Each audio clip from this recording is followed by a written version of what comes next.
चलिए अब शुरू करते हैं सुपरफास्ट खबरों का सिलसिला। आगामी लोकसभा चुनाव को देखते हुए कांग्रेस ने तैयारियां तेज कर दी हैं, जिसके तहत सीएम गहलोत, सचिन पायलट और अविनाश पांडे के बीच बैठक करीब 2 घंटे तक चली। बैठक में जुबेर खान और स्वास्थ्य मंत्री रघु शर्मा भी मौजूद रहे। कांग्रेस मंडल कांग्रेस से समन्वय बनाकर उम्मीदवारों के नामों का पैनल तैयार कर प्रदेश आलाकमान को भेजेगी, जिसमें सभी जिला मुख्यालयों पर होने वाली बैठक में प्रभारी मंत्री और प्रभारी पदाधिकारी भी मौजूद रहेंगे। दिल्ली में आज से बीजेपी की 2 दिवसीय राष्ट्रीय कार्यकारिणी की बैठक शुरू हो रही है, जिसका उद्घाटन बीजेपी के अध्यक्ष अमित शाह करेंगे। इस बैठक में देश भर से बीजेपी नेता कार्यकर्ता शिरकत करेंगे। पीएम नरेंद्र मोदी और बीजेपी अध्यक्ष अमित शाह देश भर से आए हजारों कार्यकर्ताओं को जीत का मंत्र देंगे। वहीं सरकार की उपलब्धियों के बखान और विपक्षी दलों को कटघरे में खड़ा करने के साथ कार्यकर्ताओं का मनोबल भी बढ़ाया जाएगा। दिल्ली के रामलीला मैदान में आयोजित बीजेपी की 2 दिवसीय राष्ट्रीय कार्यकारिणी की इस बैठक में 3 राज्यों के विधानसभा चुनाव में पार्टी को मिली हार पर भी मंथन होगा। राजस्थान की पूर्व मुख्यमंत्री वसुंधरा राजे को बीजेपी में नई जिम्मेदारी सौंपी गई है। वसुंधरा राजे को पार्टी का राष्ट्रीय उपाध्यक्ष बनाया गया है। वसुंधरा राजे के साथ छत्तीसगढ़ के पूर्व मुख्यमंत्री रमन सिंह और मध्य प्रदेश में पूर्व मुख्यमंत्री शिवराज सिंह चौहान को भी पार्टी ने राष्ट्रीय उपाध्यक्ष की जिम्मेदारी दी है। प्रदेश में स्वाइन फ्लू का कहर लगातार जारी है। प्रदेश में स्वाइन फ्लू से मरने वालों का आंकड़ा 19 पर पहुंच गया है। कोटा में स्वाइन फ्लू मौत का फ्लू बनता जा रहा है। कोटा में गुरुवार को भी स्वाइन फ्लू से एक महिला की मौत हो गई है। वहीं एक किशोरी में स्वाइन फ्लू की पुष्टि हुई है, जिसके बाद से स्वास्थ्य विभाग के हाथ पांव फूल गए। प्रदेश में स्वाइन फ्लू लगातार बढ़ रहा है। हर दिन मरीजों की संख्या बढ़ रही है, लेकिन अब सरकार एक्शन में आ गई है और अपनी तैयारी शुरू कर दी है। चिकित्सा मंत्री ने अधिकारियों को भी सख्त निर्देश दे दिए हैं। स्वाइन फ्लू से बचने के लिए गांव-गांव, ढाणी-ढाणी तक हर किसी को काढ़ा मिल सके, इसके लिए खुद आयुर्वेद प्रमुख सचिव अश्विनी भगत निगरानी में लगे हैं। सचिवालय आयुर्वेद डिस्पेंसरी का निरीक्षण भी किया है। इसके साथ ही आयुर्वेदिक इलाज सबको मिल सके, इसके लिए कमेटी बनाने के निर्देश दिए। देश के अधिकांश इलाकों में पीने का पानी नहीं मिलने से आम लोगों में किल्लत मची हुई है। वहीं दूसरी तरफ पीएचडी मंत्री वीडी कल्ला का कहना है कि शौचालय का अधिक उपयोग करने से इस तरह के संकट आ रहे हैं। एटीएस और एसओजी राजस्थान ने संयुक्त ऑपरेशन कर आरपीएफ एसआई भर्ती परीक्षा में नकल गिरोह का पर्दाफाश किया है। एटीएस और एसओजी ने जयपुर के राधाकृष्ण पॉलिटेक्निक कॉलेज और कालवाड़ रोड स्थित राधाकृष्ण कॉलेज पर छापे मारे और गिरोह के करीब 6 से ज्यादा लोगों को गिरफ्तार कर लिया। कोटा में 2 दिन पहले भाजपा नेता हुसैन देसवाली पर हुए हमले का वीडियो सामने आया। बताया जा रहा है कि आकाशवाणी रोड के पास एक कार से उतरे हमलावर हुसैन देसवाली पर डंडों से हमला कर दिया। ये पूरा मामला जमीन विवाद से जुड़ा हुआ है। 51 नागरिक और सामाजिक संगठनों की ओर से जयपुर में कांग्रेस के नवनिर्वाचित विधायकों का सम्मान समारोह आयोजित किया गया। करौली में डकैत राम लखन गुर्जर द्वारा एक ठेकेदार के एलएनटी चालक की नाक में नकेल डालकर उसे पेशाब पिलाने का वीडियो वायरल हो रहा है। फिलहाल पुलिस ने डकैत की तलाश में दबिश देना शुरू कर दिया है। जयपुर में स्वयंसेवी संस्था पर्यावरण संरक्षण मोर्चा की ओर से कंबल एवं गर्म कपड़े वितरण कार्यक्रम का आयोजन किया गया। संस्था की ओर से एसएमएस अस्पताल के आसपास फुटपाथ पर सोए हुए गरीब लोगों को कंबल वितरित किए गए। चुनावी तैयारियों के बीच केंद्रीय घोषणा पत्र को लेकर सीडब्ल्यूसी की प्रदेश स्तरीय बैठक आज उदयपुर में होगी, जिसे लेकर सीडब्ल्यूसी सदस्य रघु मीणा ने स्थानीय पदाधिकारियों की महत्वपूर्ण तैयारी बैठक ली। 15वीं विधानसभा के राज्यपाल अभिभाषण के लिए सचिवालय में कैबिनेट सब कमेटी की बैठक हुई। सामाजिक न्याय अधिकारिता मंत्री मास्टर भवरलाल मेघवाल की अध्यक्षता में मंत्रालय भवन में दूसरी बैठक बुलाई गई। जयपुर में चिकित्सा एवं स्वास्थ्य विभाग ने कार्रवाई करते हुए बड़ी मात्रा में मिलावटी सरसों का तेल पकड़ा है। सीएमएचओ प्रथम डॉक्टर नरोत्तम शर्मा के नेतृत्व में ये कार्रवाई की गई। कोटा में मुर्गे मुर्गियों से भरी मैजिक गाड़ी पलट गई, जिसमें गाड़ी में सवार ड्राइवर की दर्दनाक मौत हो गई। कोटा में एफसीआई के कर्मचारियों ने वेतन विसंगतियों को लेकर खाद्य निगम के गोदाम के बाहर विरोध प्रदर्शन किया। कर्मचारियों का आरोप है कि खाद्य निगम उनके वेतन में चल रही विसंगतियों को दूर नहीं कर रहा है। कोटा जिले के ताथेड़ गांव में मौजूद नीम का पेड़ गांव वालों के लिए कौतूहल का विषय बना हुआ है। इससे निकलने वाले सफेद रंग के पदार्थ को लोग दैवीय चमत्कार मान रहे हैं। झुंझुनू में भ्रष्टाचार निरोधक ब्यूरो की टीम ने गुरुवार को बड़ी कार्रवाई करते हुए पुलिस हेड कांस्टेबल को 3,500 रुपए की रिश्वत लेते रंगे हाथों गिरफ्तार कर लिया है। जयपुर की मोहाना फल सब्जी मंडी में पानी की पाइपलाइन टूटी हुई है और इस टूटी पाइपलाइन से हजारों लीटर पानी गंदे नाले में बह रहा है। खास बात यह है कि पानी बीसलपुर बांध का है, जिसमें पानी बेहद कम बचा है। जयपुर के आर्ट गैलरी में सबरंग संस्था की ओर से 2 दिवसीय 36वें अखिल भारतीय गुणीजन संगीत एवं सम्मान समारोह का आगाज हुआ। समारोह के पहले दिन चारू गोस्वामी और मोनिका सिवाल ने कथक नृत्य की मनमोहक प्रस्तुति दी। दौसा के मान क्लब मैदान में राज्य स्तरीय फुटबॉल टूर्नामेंट का आगाज हो गया। इस टूर्नामेंट में 33 जिलों की टीमें भाग लेंगी। भरतपुर के पुलिस अधीक्षक हैदर अली जैदी ने अपना पदभार ग्रहण करने के बाद शहर के विभिन्न थानों का औचक निरीक्षण किया। एसपी जैदी ने मथुरा गेट थाना, कोतवाली और अटलबंद थाना पहुंचकर कानून व्यवस्था की जानकारी दी। हाल ही में उदयपुर से अजमेर ट्रांसफर हुए एसपी कुंवर राष्ट्रदीप की उदयपुर से अनूठी विदाई हुई। आपको बता दें कि कुछ महीने पहले ही कुंवर राष्ट्रदीप ने उदयपुर एसपी की कमान संभाली थी। कोटा जिले के ताथेड़ गांव में नीम के पेड़ से पिछले 24 घंटे से लगातार सफेद तरल पदार्थ बह रहा है, जो अब चर्चा का विषय बन गया है। बाना में मिनी सचिवालय के पास अटल सेवा केंद्र में जिला स्तरीय जन सुनवाई आयोजित की गई, जहां कलेक्टर इंदर सिंह राव ने जन सुनवाई कर मौके पर प्रकरणों का निस्तारण किया। स्वस्थ भारत यात्रा का कोटा पहुंचने पर स्वागत किया गया। इस दौरान निगम आयुक्त और सीएमएचओ की मौजूदगी में कार्यशाला का आयोजन कर स्वच्छता का संदेश दिया गया। भरतपुर की कलेक्टर आरुषि मलिक ने मिनी सचिवालय सभागार में जन सुनवाई की। जिला कलेक्टर ने लोगों की समस्याओं को सुनकर समाधान करने के निर्देश दिए। बीकानेर में सुगम यातायात सहभागिता अभियान को लेकर कोटगेट थाना पुलिस ने डाक बंगला से लालजी होटल तक अतिक्रमण हटाया। जोधपुर में स्वाइन फ्लू पर अब लगाम लग चुकी है। स्वाइन फ्लू बीमारी के आंकड़ों में भी कमी आई है। अब अस्पताल आउटडोर में भी मरीजों की संख्या कम हो गई है। भीलवाड़ा के दूधाधारी मंदिर सांगनेरी गेट के महंत दीनबंधु शरण शास्त्री का देवलोक गमन हो गया। महंत की अंतिम यात्रा निकाली गई। इसके बाद उनका विधि विधान से अंतिम संस्कार किया गया। टोंक में पुल से गिरने से युवक की मौत हो गई। घटना का पता तब चला जब आईआरबी के कार्मिक सुबह पुल पर पेट्रोलिंग कर रहे थे, जिसके बाद पुलिस मौके पर पहुंची और घटनास्थल का निरीक्षण किया। भीलवाड़ा में एक बार फिर चोरी की वारदात को अंजाम देने की कोशिश की गई। चोरों ने कलेक्ट्रेट परिसर में स्थित बैंक और डाकघर के गेट तोड़ने का प्रयास किया। करौली में एसीबी टीम ने करौली पंचायत समिति में रिश्वत के मामले में तकनीकी सहायक विशन सिंह और सचिव महेश शर्मा को गिरफ्तार किया है। चूरू में कलेक्टर के आदेशों की धज्जियां उड़ाई जा रही हैं। कलेक्टर ने सर्दी के चलते 1 से 8वीं कक्षा तक के बच्चों के स्कूल में छुट्टी के आदेश दिए, लेकिन निजी विद्यालयों में इसका कोई असर नहीं देखने को मिल रहा। नागौर जिले की पीलवा थाना पुलिस को मिली बड़ी सफलता। पुलिस ने महिला के गले से सोने का जेवर तोड़कर भागने वाले 3 लुटेरों को गिरफ्तार कर लिया। बीकानेर के रामसरा की रोही में एक पेड़ से चिंकारा हिरण लटका हुआ मिला। विभाग की टीम खेत मालिक से पूछताछ कर रही है। जोधपुर ग्रामीण नवनियुक्त एसपी राहुल बारट ने आज पदभार संभाला। पदभार संभालने के बाद पत्रकारों से बात करते हुए बारट ने कहा कि ग्रामीण क्षेत्र में बढ़ रहे नशे के कारोबारियों पर लगाम लगाने का प्रयास करेंगे। अजमेर के नए पुलिस कप्तान कुंवर राष्ट्रदीप ने अपना पदभार ग्रहण करने के साथ ही इरादे भी जता दिए। एसपी राष्ट्रदीप ने स्पष्ट किया कि किसी भी सूरत में अपराधियों को बख्शा नहीं जाएगा। झुंझुनू में नए जिला पुलिस अधीक्षक पद पर आईपीएस गौरव यादव ने ज्वाइन किया। झुंझुनू में प्रवेश के साथ ही यादव सक्रिय नजर आए। भीलवाड़ा जिले के रायपुर तहसील के बोरियापुरा ग्राम में सरकार की ओर से जारी की गई कर्ज माफी में भी गबन होने लगे हैं। क्षेत्र के किसानों ने मामले की जांच की मांग करते हुए कलेक्ट्रेट में प्रदर्शन किया।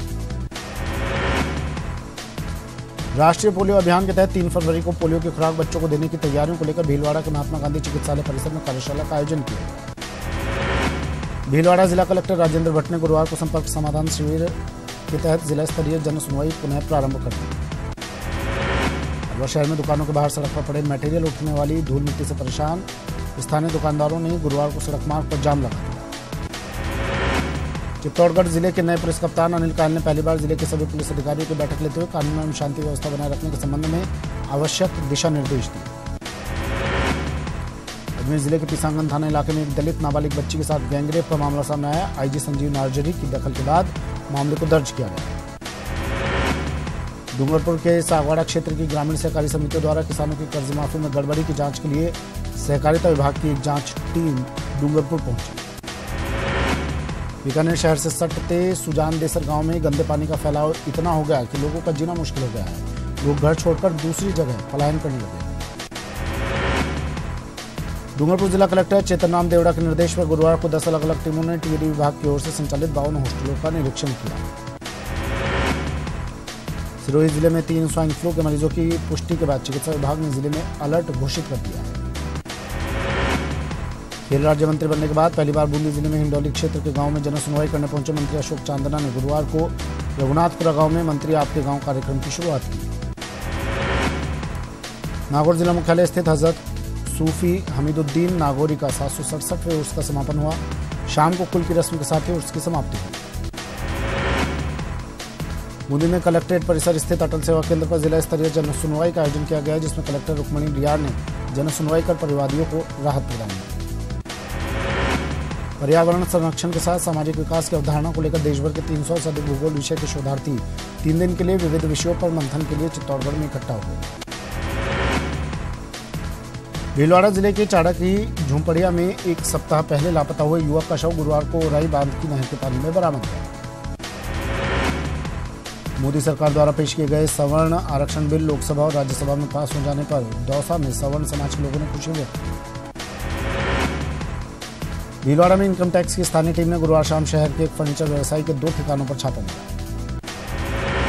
बीकानेर की यातायात व्यवस्था को सुचारू करने के लिए पुलिस महानिरीक्षक डॉक्टर BL मीणा और जिला कलेक्टर ने व्यापारियों से बैठक की। धौलपुर शहर के रेलवे स्टेशन पर लुधियाना से सचखंड एक्सप्रेस ट्रेन में सफर कर रही एक महिला को प्रसव पीड़ा हो गई, जिसके बाद महिला ने बच्ची को जन्म दिया। धौलपुर जिले के गांव खैपरेला में 9 जनवरी को बदमाशों और ग्रामीणों में हुई मुठभेड़ में मारे गए दोनों बदमाशों की शिनाख्त हो चुकी है। धौलपुर जिले में अवैध बजरी खनन थम नहीं रही है। बजरी माफियाओं और ग्रामीणों में झड़प हो गई। बजरी माफियाओं ने पहले ग्रामीणों के साथ मारपीट भी की। बीकानेर में जिला कलेक्टर कुमार पाल गौतम ने अटल सेवा केंद्र परिसर में विभागों के अधिकारियों के साथ वीडियो कॉन्फ्रेंसिंग की। राजस्थान रोडवेज में चयनित 461 परिचालक की नियुक्ति की मांग को लेकर अभ्यर्थियों ने परिवहन मंत्री प्रताप सिंह खाचरियावास से मुलाकात की। ज्ञापन देकर जल्द नियुक्ति देने की मांग रखी। चलिए फिर से शुरू करते हैं सुपरफास्ट खबरों का सिलसिला। धौलपुर में नवनियुक्त एसपी अजय सिंह ने गुरुवार को पदभार ग्रहण कर लिया। इस दौरान एसपी सिंह ने डीएसपी और थाना प्रभारियों की बैठक की। टोंक में 10 फरवरी तक ग्राम पंचायत स्तर पर आयोजित की जाने वाली किसान कुंभ ग्राम सभा का जिला मुख्यालय पर शुभारंभ हुआ। नागौर जिला मुख्यालय स्थित हजरत सूफी हमीदुद्दीन नागौरी का 767 उर्स का गुरुवार को समापन हो गया। अजमेर जीआरपी ने रेलवे स्टेशन पर 40 किलो अवैध डोडा चूरा के साथ 2 युवकों को गिरफ्तार करने का दावा किया। बाड़मेर जिले की नवनियुक्त जिला पुलिस अधीक्षक राशि डोगरा डूडी ने कार्यभार ग्रहण करने के दूसरे दिन शहर के कोतवाली सदर यातायात पुलिस थाने का निरीक्षण किया। अलवर के सरिस्का बाग परियोजना का निरीक्षण करने के लिए वन मंत्री सुखराम विष्णु सरिस्का पहुंचे। इस दौरान उन्होंने अधिकारियों के साथ बैठक की। सवर्णों को 10% आरक्षण देने की घोषणा का अलवर में सवर्ण समाज संघर्ष समिति ने स्वागत किया। इस मौके पर समिति के लोगों ने एक दूसरे को मिठाइयां खिलाई। जहां लोगों की सांप को देखकर घिग्गी बन जाती है, वहीं सरदार शहर के रहने वाले विनोद तिवारी सांप को आसानी से काबू में कर लेते हैं। भरतपुर नगर निगम की साधारण सभा की बैठक आयोजित हुई। यह बैठक मेयर शिव सिंह भोट की अध्यक्षता में हुई, जिसमें कई मुद्दों पर चर्चा की गई।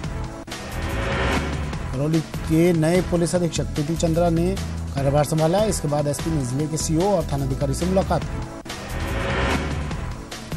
पुष्कर के देवनगर में बने पोल्ट्री फार्म को हटाने का मामला लगातार जोर पकड़ता जा रहा है। इसी कड़ी में ग्रामीणों ने पुष्कर थाने में लामबंद होकर पोल्ट्री फार्म हटाने की मांग दोहराई। चूरू में तीसरे दिन भी मूंग खरीद नहीं हो पाई, जिसके बाद किसान बेहद नाराज हैं। उन्होंने कहा कि सरकार को ठोस कदम उठाने चाहिए। प्रदेश में कांग्रेस की सरकार बनते ही अब कांग्रेस के दूसरे संगठन सक्रिय हो गए हैं। अब कांग्रेस सेवा दल प्रदेश में अखिल भारतीय अधिवेशन करने की तैयारी में है। झुंझुनू के बुराना आईटी सेंटर में चोरी के विरोध में ग्रामीणों ने कलेक्ट्रेट पर प्रदर्शन किया और चोरों की जल्द गिरफ्तारी की मांग की। टोंक के पीपलो थाना पुलिस ने अवैध बजरी परिवहन और खनिज विभाग के दल पर रात्रि गश्त के दौरान किए गए हमले को लेकर 19 आरोपियों को गिरफ्तार किया।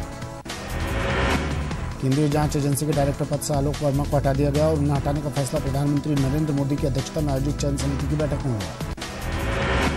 इस फैसले पर प्रधानमंत्री नरेंद्र मोदी और जस्टिस सीकरी से मल्लिकार्जुन खड़गे असहमत नजर आए। इस दौरान उन्होंने आपत्तियां भी दर्ज कराई। इन सबके बावजूद चयन समिति ने 2-1 से फैसला लिया और आलोक वर्मा को सीबीआई के निदेशक पद से हटा दिया गया। आलोक वर्मा को सीबीआई के डायरेक्टर के पद से हटाने के बाद फायर सर्विसेज एंड होमगार्ड का डायरेक्टर जनरल बनाने का फैसला लिया है। इससे पहले उनको 24 अक्टूबर 2018 को सीवीसी की रिपोर्ट के बाद उन्हें जबरन छुट्टी पर भेजा गया था। 77 दिन की जबरन छुट्टी पर रहने के बाद बुधवार को सुप्रीम कोर्ट ने आलोक वर्मा को बहाल कर दिया, जिसके बाद आलोक वर्मा ने सीबीआई मुख्यालय पहुंचकर पदभार ग्रहण कर लिया। आलोक वर्मा को रिटायर होने के महज 21 दिन पहले सीबीआई के निदेशक के पद से हटाया गया। उनको इतनी अवधि के लिए फायर सर्विसेज एंड होमगार्ड का डायरेक्टर बनाया गया है, यानी वो इस नए पद पर सिर्फ 21 दिन ही रही। आलोक वर्मा को सीबीआई प्रमुख पद से हटाने के फैसले पर कांग्रेस अध्यक्ष राहुल गांधी ने ट्वीट कर पीएम पर निशाना साधा। उन्होंने लिखा है कि आलोक वर्मा को 2 बार हटाया जाना दर्शाता है कि पीएम मोदी अपने ही झूठ में फंस गए हैं और उनके दिमाग में डर समा गया है। दिल्ली की पूर्व मुख्यमंत्री शीला दीक्षित दिल्ली प्रदेश कांग्रेस की फिर से अध्यक्ष चुन ली गई हैं। जमाकंद के पद से इस्तीफा देने के बाद शीला दीक्षित को एक कमान सौंपी गई है। अयोध्या विवाद पर सुप्रीम कोर्ट में सुनवाई गुरुवार को फिर एक बार टल गई। इसकी नई तारीख 29 जनवरी तय की गई है। कोर्ट में सुनवाई शुरू होते ही सुन्नी वक्फ बोर्ड के वकील राजीव धवन ने 5 जजों की बेंच में जस्टिस यूयू ललित के होने पर सवाल उठाया। इसके बाद जस्टिस ललित खुद ही बेंच से अलग हो गए।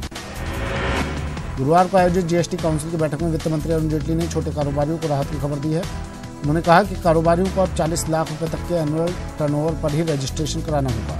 इस फैसले से लाखों छोटे कारोबारियों को राहत मिलेगी। दिल्ली के कीर्तिनगर में फर्नीचर के एक मार्केट में भीषण आग लग गई। आग की वजह से लाखों का नुकसान हो गया। आग बुझाने के लिए दमकल की 10 गाड़ियों को लगाना पड़ा। स्थानीय लोगों के मुताबिक आग पहले झुग्गी झोपड़ी में लगी थी और फिर पूरे मार्केट में फैल गई। रणवीर आलिया समेत बॉलीवुड के कई कलाकारों ने गुरुवार को दिल्ली में प्रधानमंत्री नरेंद्र मोदी से मुलाकात की। इस दौरान उनके और स्टार्स के बीच राष्ट्र निर्माण में फिल्मों के योगदान को लेकर चर्चा हुई। पीएम मोदी से मिलने वाले फिल्मी सितारों में करण जौहर, रणवीर सिंह, रणवीर कपूर जैसे दिग्गज कलाकारों के साथ भूमि पेडनेकर, आलिया भट्ट, वरुण धवन, रोहित शेट्टी, राजकुमार राव, विक्की कौशल, आयुष्मान खुराना और सिद्धार्थ मल्होत्रा भी शामिल रहे। जम्मू कश्मीर के गुलमर्ग में विंटर यूथ फेस्टिवल का आयोजन किया गया। आर्मी और जम्मू कश्मीर पर्यटन विभाग इस यूथ फेस्टिवल की मेजबानी कर रहे हैं। इस फेस्टिवल का मकसद पर्यटन को बढ़ावा देना है। चलिए बुलेटिन में फिलहाल इतना ही। दीजिए इजाजत। नमस्कार।